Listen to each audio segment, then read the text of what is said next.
Yo, what's going on out there, Fight World? This your boy Money back with another one, fam. And this one here is on two future Hall of Fames in this fight game. We have Terence T-Boy Crawford, the three-division world champion, the former undisputed world champion, the current WBO welterweight world champion. Then we have Errol, the True Spence Jr., the king of the welterweight division, the WBC, the IBF, and the Super WBA unified champion. Now, we all know this fight fell through because Terence Bud Crawford never wanted it. But I want y'all to listen to Dan Raphael, right? He's speaking on, he got some information from a PBC source that told him, when the fight was going to take place, and then we'll cook after that. Check it out. PBC side had said to me very clearly, we think we have an agreement with Crawford. We have sent him paperwork that we think has reflected the changes that were asked to be made, that he should be good to go. And if he signs that contract, we will go on February 4th. Now, it turned out that was not the case because he didn't make the Evanesyan fight with a snap of a finger overnight. From what PBC side had said to me very clearly, we think we have an agreement with Crawford. We have sent him paperwork that we think has reflected the changes that were asked to be made, that he should be good to go. And if he signs that contract, we will go on February 4th. Now, it turned out that was not the case because he didn't make the Evanesyan fight with a snap of a finger overnight. Clearly, he's had, again, my sources tell me that Terence Crawford had that supposed final draft of an agreement sitting with him and his people since about October the 6th. Obviously, if he's announcing the David Evanesyan fight when he did, he sat on that contract. They went through the issues and all the laundry list of things to do to make the Evanesyan fight. They made their deal with this streaming service to do the event. And I found it highly unusual that in the press release that I read, they never named the promoter of the card. Was just the quote was a spokesman from the streaming service, which they didn't even name the person or put a contact name for the streaming service. It was just a really very strange. I mean, I'm sorry, I've been doing this for a long time, and maybe it's all on the up and up, but my bullshit antenna radar was going off like crazy when I read that. Now y'all see, right? That's Dan Raphael. Now everybody don't like Dan Raphael. I know y'all gonna say that, but y'all listen to Mike Carpenter, who come from ESPN. Dan Raphael come from ESPN as well, and he got his sources out there like everybody else. But the situation that I'm picking at is that when Errol Spence and them said, they trying to make the fight happen with him. We got past November the 9th, right? Sorry, November 19th, everybody. Pay attention. We got past November 19th. So then new contracts start coming out because Terence Crawford let that day get passed. So now they got to draw up new contracts to make Terence Bud Crawford happy. So now it can be January, it can be February. So Errol Spence got Al Heyman drawing up contracts trying to please this dude. Switching shit for this man right here, right? To make him happy. Switching shit to make Terence Bud Crawford ass happy. You know what I mean? But Terence Bud Crawford still playing hardball, steady asking questions after questions like he don't understand shit, like he just retarded. And, he fucked the fight up. But the thing is, he been playing Errol Spence and PBC, and they had that fucking contract on the table since October the 6th. They had the contract on the table since October the 6th, everybody. You know what I'm saying? And you can't tell these people nothing back. You know what I'm saying? You can't say nothing back. And like they doing things for you. Like you going back and forth, you conversating with these people, and they're switching up everything in the contract to make you happy. Everything in the contract to make you happy. Now, you had the contract and you knew that the date was February the 4th. You knew it. You knew that, okay, we couldn't make it for November. That day was already. December go stretch it, so you know what? We're going to go ahead and take it into January and February. So then it become February. You're looking at the contract, okay, February the 4th. Okay, I agree to that. Okay, well, let's switch this, let's switch that, let's switch this. You send the contract back, they fixed the things that you wanted. Pay attention, y'all. He seen the contract for February the 4th. He asked them to change 3 things on the contract. So that means he notified us for February the 4th. And then guess what? He sent it back telling him he want to change 3 things. They changed those 3 things, sent it back to him, and then they don't hear nothing else from him. They don't hear nothing else from him.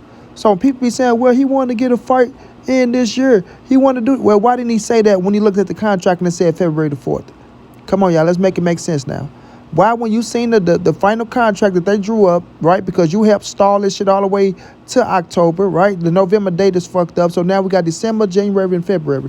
But when they send you the new contract, they got February the 4th on there. Why don't you call them ASAP and say, listen, man, I don't want to fight in February. We got to try to at least make this happen in December. You know what I'm saying? I'll give y'all that. But I don't want to fight in February. Instead of sitting there back saying, you know what, I agree to February, so just change. I don't like this, I don't like this, I don't like this. You didn't add a date in there. You didn't say I don't like the date, right? You could have put that as a fourth thing, I don't like the date. But no, you changed 3 other things in there that they said wasn't, you know what I'm saying, wasn't going to kill the situation. They made that happen, send it back to you, and you say nothing back. You say nothing back. Now, this just using common sense, everybody. Dan Raphael, he ain't got nothing to do with nothing. He's not on ESPN side. He's not on the PBC side. You know what I'm saying? He's looking at the contract. He's just being optimistic, looking at both sides, and he's just saying what he's saying, right? Because that's being realistic. Like, they didn't even have the name of the people, the company of BLK Prime. They didn't even have it, like, and people still don't know who the head of BLK Prime is. So it's like, okay, you going with all this shit over PBC, not being sure what BLK Prime is, what you're getting, where it's coming from, how you getting it, will it be real, right? But you pass up PBC for that shit. You pass up PBC for that shit. And people trying to get mad and say, well, Al Heyman them, they fucked this dude over, they did this, they did that. When Al Heyman is conversating with the man, telling him to relax, we're going to make it happen. We're going to make it happen. But because he don't understand shit and because he don't trust his lawyers, right? He don't trust his lawyers, you know what I'm saying? He gets scared and get the fucking up the whole situation. Oh, man, I ain't gonna just sit around, man. I don't want to listen to this. You know what I'm saying? If y'all ain't gonna tell me this, y'all ain't gonna tell me that. Y'all don't do this. Like, bro, we working it out, fam. We working it out. But when we seen the contract, you just ghost us. You just ghost us. That's that arrogant shit. That's that arrogant shit, bro.